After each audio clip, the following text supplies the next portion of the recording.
Boa noite, eu sou a Gabriele. Boa noite, sou o João Augusto. Hoje a gente vai falar um pouco sobre o problema que a gente trabalhou na matéria de otimização combinatória, que é o roteamento quântico utilizando busca tabu. Primeiro eu vou dar um pouquinho da contextualização de o que é roteamento quântico e depois o João vai falar um pouquinho do modelo matemático.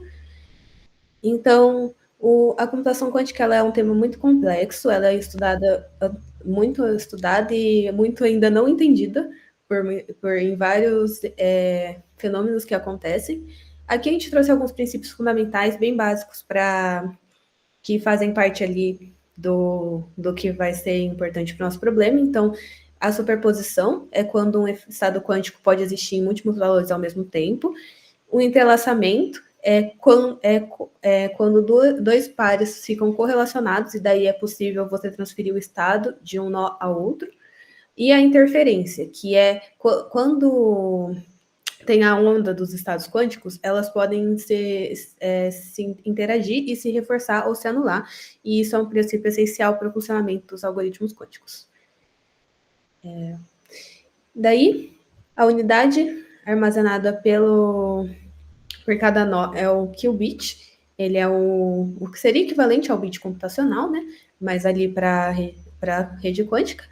E a capacidade de criação de enlaces entre cada aresta ali, de um nó destino ao nó, de um nó origem ao nó destino, é limitada e tem uma possibilidade de não ser possível criar essa aresta de acordo por causa da distância, do tempo ou da decoerência, que também é outro fenômeno que acontece na computação quântica.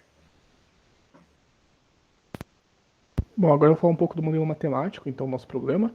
Nosso problema, então, é um grafo direcionado. Nós temos um conjunto de nós, cada nó tem uma memória, que é um limite de conexões ali que pode ser feito nesse nó. Temos um conjunto de arestas, então a gente tem o nó de entrada e saída de cada aresta, tem a probabilidade dessa conexão, dessa aresta existir na prática, e tem uma capacidade de conexões, que é para a gente não ter um multigrafo no futuro. E por fim, a gente tem o que a gente quer encontrar, né, que é fornecer fluxo para um conjunto de aquisições. É basicamente uma tupla com um nó de origem e um nó de destino. A gente quer fornecer fluxo para ele. Então, nossas variáveis são a variável x, primeiro, que representa a quantidade de conexões a serem estabelecidas na aresta A, é uma requisição R. A gente tem a variável z, que é a quantidade total de conexões de uma aresta. Por fim, a gente tem o fluxo total de uma requisição.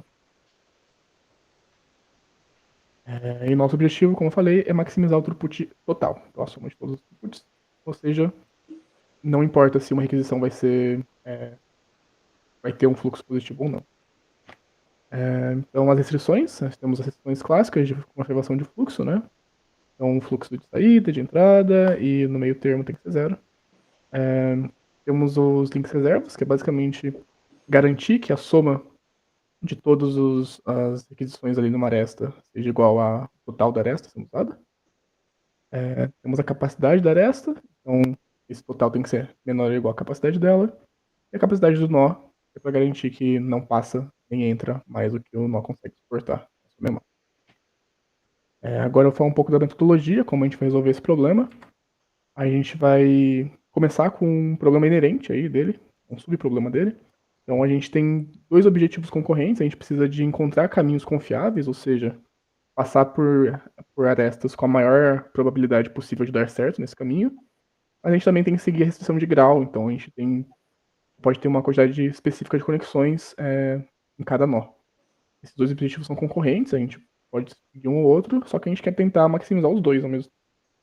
E para solucionar isso, a gente vai criar um grafo que vai ter apenas as arestas e nós que ainda vão ter recurso para ser usado durante o nosso algoritmo. Então, se a gente encontrar uma solução ali que usa todo o nó a memória de um nó, a gente vai tirar esse nó do grafo, trabalhar com ele assim. Então, para construir nossa primeira solução, a gente vai escolher uma requisição aleatória e encontrar um caminho mínimo no grafo. Falo mínimo, mas é com a menor probabilidade possível, né? A maior probabilidade possível. A gente faz isso invertendo o valor da probabilidade. Então vai ser 1 sobre a probabilidade, e isso a gente consegue pelo menos comparar a probabilidade de um com o outro, montar um caminho mínimo ali.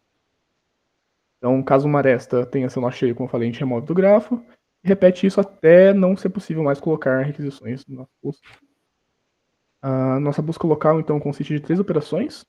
A adição de fluxo, então a gente vai repetir basicamente uma interação do que a gente fez ali na construção. A gente vai escolher uma requisição aleatória, encontrar um caminho mínimo para essa requisição, verificar se esse caminho não está na lista tabu, e aí a gente vai recalcular o grafo, né? Então, se a gente vai adicionar esse caminho na solução e se ele lotar a memória ou a capacidade, a gente vai remover esse componente do grafo. E por fim, a gente vai adicionar a proibição de remover esse caminho na lista tabu. Depois a gente tem a remoção de fluxo, a operação inversa da adição. Então a gente vai percorrer todos os caminhos todas as aquisições, desde que esses caminhos não estejam na lista tabu, como foi colocado na adição. Vai encontrar o pior caminho, então a gente vai comparar as probabilidades desses caminhos e encontrar o pior dele, remover esse caminho da solução, atualizar o grafo novamente, então se liberar a memória de uma lista, a gente colocar ela de volta, e adicionar uma proibição de adicionar esse caminho de volta, para a gente não ficar tirando e colocando a mesma coisa. E a gente também vai tirar uma proibição de troca de caminhos, desde que essa troca tenha este caminho, e a gente vai falar agora essa operação de troca de fluxo. Ela vai basicamente encontrar 2 caminhos que se cruzam em um ponto, verificar se, caso haja a troca desses caminhos, essa troca gere caminhos melhores, e se não for possível, se não tiver proibido fazer essa troca, eu realizo a troca. Aí eu coloco essa proibição, então de não poder desfazer essa operação, e eu removo qualquer proibição de troca de caminhos que contenha um desses caminhos aí no meio. O problema dessa última operação é que ela se mostrou muito cara computacionalmente, e mesmo com muitas tentativas de otimização, ela também continuou pouco eficiente para melhorar a qualidade da solução. A nossa lista tabu, então, ela tem um tamanho igual a tenor vezes o número de requisições. A gente percebeu que esse é um jeito interessante de escalar, porque a gente opera pelas requisições, né? Ela restringe, então, de trocar caminhos que a gente acabou de trocar, restringe de adicionar um caminho que acabou de ser removido e de tirar um caminho que acabou de ser adicionado. O nosso loop, então, da busca local para cada restart, né, para cada inicialização, a gente inicia uma solução nova, intensifica e diversifica essa configuração, e aí itera por um número definido ali também por configuração esse restart. Então a gente vai primeiro tentar adicionar um caminho à solução, ou seja, sempre tentar melhorar ela. Se não conseguir, a gente vai tentar fazer a troca, porque ela pelo menos melhora a qualidade dos caminhos da solução. E por fim, se não conseguir fazer nenhuma dessas operações, a gente vai tentar remover um caminho. E aí, depois de fazer isso em cada reiniciação, a gente preenche a solução atual de maneira gulosa para ver se essa solução que a gente vai preencher pelo menos é melhor do que a gente. Para intensificar, então, ao finalizar, né, uma sessão de restart, a gente vai ordenar os caminhos dos fluxos encontrados da melhor solução. A gente vai selecionar uma porcentagem desses caminhos, que também é configurável essa porcentagem. E na próxima execução, a gente já inicializa a solução com esses caminhos adicionados. E para diversificar, a gente vai, sempre que a gente encontrar uma solução melhor, a gente vai criar uma memória de longo prazo com a utilização de cada aresta em cada solução melhor encontrada. E aí, ao início de um novo restart, a gente vai remover uma porcentagem dessas arestas do grafo, e a gente vai deixar isso bloqueado. E aí, após um número de interações daquele restart, a gente vai liberar essas arestas para serem utilizadas de novo. No nosso critério de paralelo, a gente pode configurar um tempo máximo de execução, um número máximo de iterações, que é o número de reinicializações vezes o número de interações por reinicialização, ou um valor-alvo. E agora eu vou falar um pouquinho sobre a nossa execução de experimentos e avaliação dos seus dados. Então, pode passar. Basicamente, a gente, para rodar cada experimento, a gente mediu as soluções ao longo das iterações. Então, toda vez que uma iteração melhora a solução, a gente guarda um metadado ali dessa solução que foi melhorada e o tempo que levou para atingir essa solução. A gente também é configurável e guarda qual semente foi usada para as operações aleatórias, principalmente para gerar o TTT plot, né? E o valor-alvo também para gerar o TTT plot, né? A gente modelou também o problema com o Gurobi em Python para fazer um viés comparativo ali das nossas soluções com o solver exato. Daí as variações que a gente testou, principalmente a maior diferença foi que a primeira a gente fez intensificação e diversificação, Na segunda, a gente fez só diversificação, na terceira, só intensificação, e por fim, a gente não aplicou nenhuma dessas duas operações na última. Então, a parte de busca local sempre ficou ativa, tirando a questão da troca de caminhos, que a gente infelizmente não conseguiu implementar. A gente achou que ia ser uma ideia interessante, mas ela acabou ficando muito custosa. Então, é isso que a gente implementou. Aqui eu trouxe o primeiro gráfico de time to target, que foi feito em uma instância de tamanho 300, ali, uma instância média entre as que a gente gerou, e um target pequeno ali, um target menor do que o que as instâncias conseguiam atingir. E a gente pôde perceber, na verdade, até com os resultados de todas as instâncias, que elas variaram muito pouco uma entre a outra.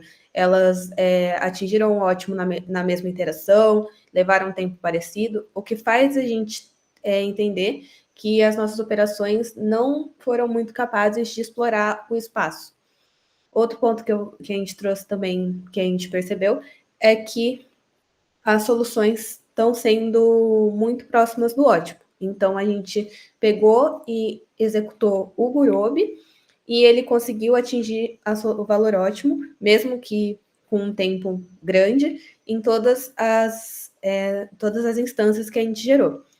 Então, e daí aí a gente trouxe o Performance Profile, que inclusive a gente trouxe só de uma das variações do que a gente testou, porque todas conseguiram atingir os mesmos valores, os mesmos maiores valores para todas as instâncias, então não faria muito sentido trazer todas, a linha só se sobreporia.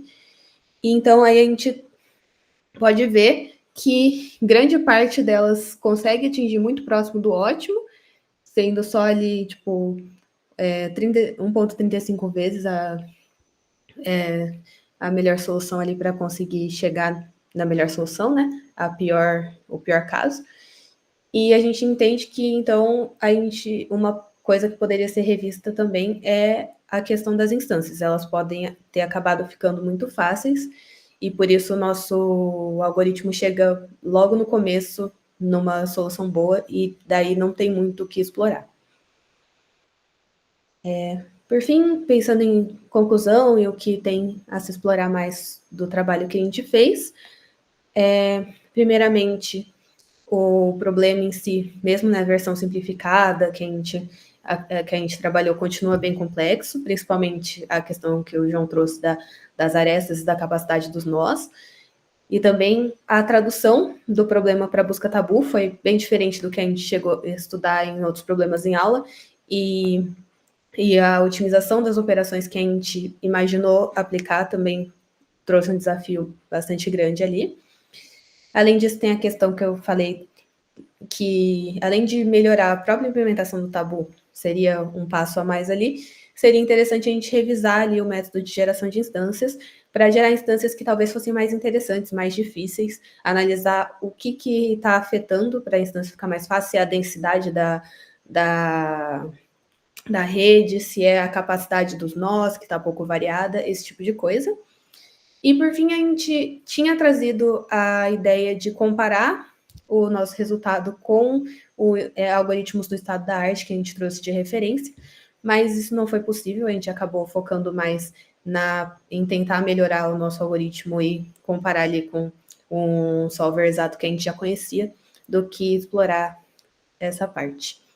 Outro ponto também que a gente queria fazer e acabou não fazendo foi uma lista tabu de tamanho variável, que talvez também fosse interessante ali para uma continuidade do trabalho.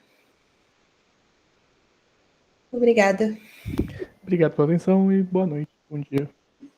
Boa noite.